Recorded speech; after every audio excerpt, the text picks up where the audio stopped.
and welcome all of you to my YouTube channel, Animals and Pets with Partha. Well, today's episode is about the number one dog of the year selection by a certain club, which is of course run by Syndicate. The Syndicate, everybody knows in this country and around the world of dogs as the most corrupt person that could have ever emerged in our canine world. It is disastrous that this once famous, renowned and most prestigious kennel club of the world, developed by the Britishers in the British era and run by British people. And of course later on it was, when the British left India, it was taken over by the elite, the Rajas and the Maharajas and the elite of this country. But as things had to happen, slowly, of course, the general citizens of this country got involved into the sport, and it started developing in a very, very wonderful manner. It was still maintaining a very high standard of canine dog world, and it was respected internationally. We had the likes of great judges like Maxwell Riddle, Stanley Gengiford, Ken Bullock, Andrew Thompson, W.G. Spilstead, many judges like Harry Spira, and of course many more, mostly Australian, English and New Zealand judges who actually created a very high standard of dogs in this country, because they were so honest and they are dedicated in their own life with dogs that when they come out and judge in a different country, they try to give their experiences and set a very high standard for others to follow. But then what happened? This syndicate realized that he had to tie up with a European company where he could extract a lot of corrupt judges, because he was interested in corruption. So he also developed, he realized he developed a national dog selection system as the number one dog or whatever. And then, that's of course the funniest system you will have in the entire world. If you take this system, and I assure you and I challenge you that this is a unique system where the entire corruption can be controlled by one person. And that is what he intended to do. So then he realized that only the system was in proper order, but then he had to have corrupt judges. Corrupt system is not enough, but then the people who would actually operate it must be corrupt themselves. So he had a tie-up with this European company. Of course, this European company also has some brilliant judges, some very great world-famous judges, but very few of them. But majority of them come from small countries and all that, and they just join together to reap the benefits of the, being they could breed dogs and sell them to these Asian countries and people who are, have the money but not the knowledge, and so they would pay for whatever trash they would sell to this country. And that's what started with this syndicate. And then, slowly the Australian, the New Zealand and the English and the American judges, became less and less popular in this country. They were not invited back mostly, excepting on few occasions, because if they're conveniently staying in Thailand or somewhere, so they might utilize the services just to save a little bit of money and just for a change. But majority of these judges are all corrupt. Now this system, how does it work? They just a few persons now run the dog. As you see, the entries have completely dwindled.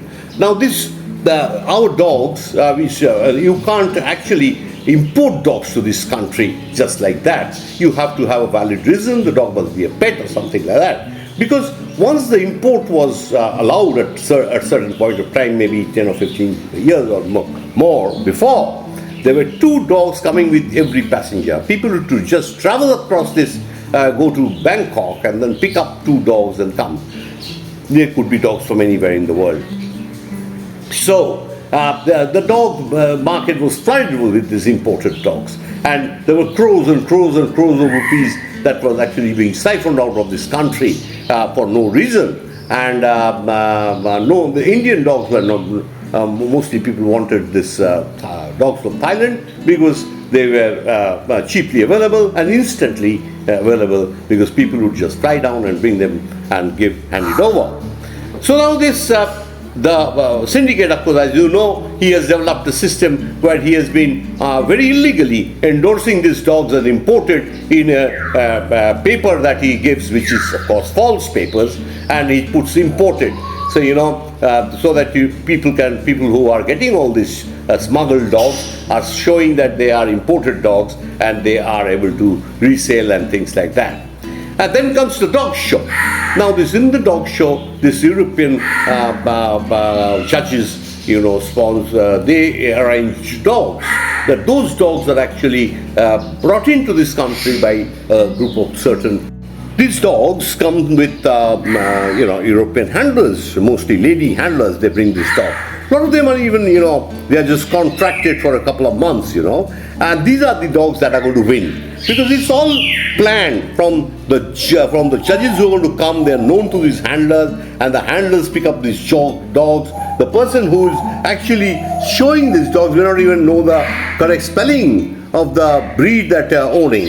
I'm very sure you can even do this test yourself and ask them the spelling of this English spelling of these dogs that they have imported for showing. But anyway, so now these dogs are going to be, the syndicate takes lakhs and lakhs of money, and is distributed among his cronies. They are who are organizing these shows, and which are getting, they call it a pointed show or something. So because there are only few shows, so they are run by his cronies, and these cronies are going to actually get the benefit from putting up these dogs owned by these rich people.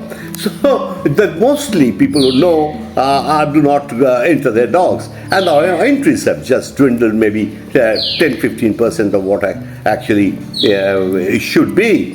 But anyway, there are 10, 15, 20 dogs for a championship show also, maybe 40, 50, 60, 80 dogs for a show, and some of the biggest shows now have been reduced to 1 to 100 dogs present. Now that is a very sad scenario, and of course it's slowly dying out. This club run by the syndicate is going to definitely close down, because that is it's just abiding time, and not honoring court orders, and the court orders are not being fulfilled. New committee is not being put in place, and of course with a lot of difficulty we have been able to fight court cases, and have been and made him pay back to this club some 40-50 lakhs of rupees or whatever. I don't know the exact amount, though I am one of the persons fighting the court cases. But anyway, so all said and done, what I like to say is that we all have to get together, and we have to cleanse this game and make it into a game where everybody has a level playing ground. Now this dog of the year or whatever, number 1 dog system is started, which is complete eyewash, because the dogs that are going to win are actually paying for it, lakhs and lakhs, so many lakhs. It's just, if I say that, you may say that I am actually joking. It's really not. You try to sort of make some inquiries as how you can win with a dog that you import, and you get a handler, and you plan out trip around the car, because the dog is going to be smuggled in. So all that taken together, and all the syndicate, that is fees the money that they're going to all of them charge you, and how much it's going to cost, because it also covers the judges that are coming from this European company. Those judges have to be paid all their international fares. They're coming on a tourist visa. They will do some travel around the country at the cost, of course, of the exhibitors willing to win, and then of course shopping money to be given to these judges, and so they're entertained and looked after and all that. And of course then the money for the syndicate to the crores and crores of rupees that he has been over the years amassing.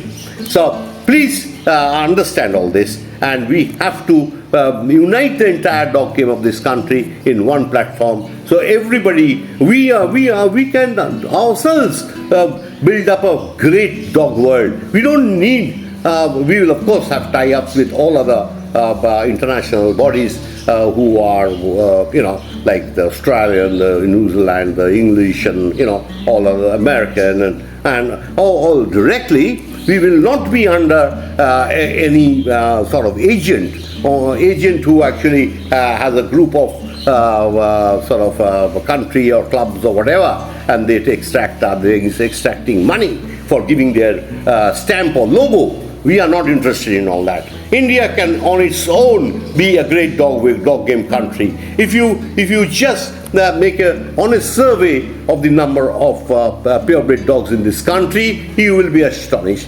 It will be so many European countries put together will not have that much of purebred dogs in any of these countries.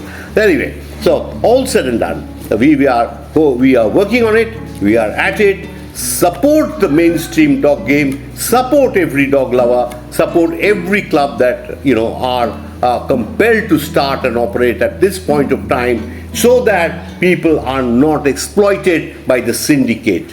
Thank you, and see you soon in my next episode.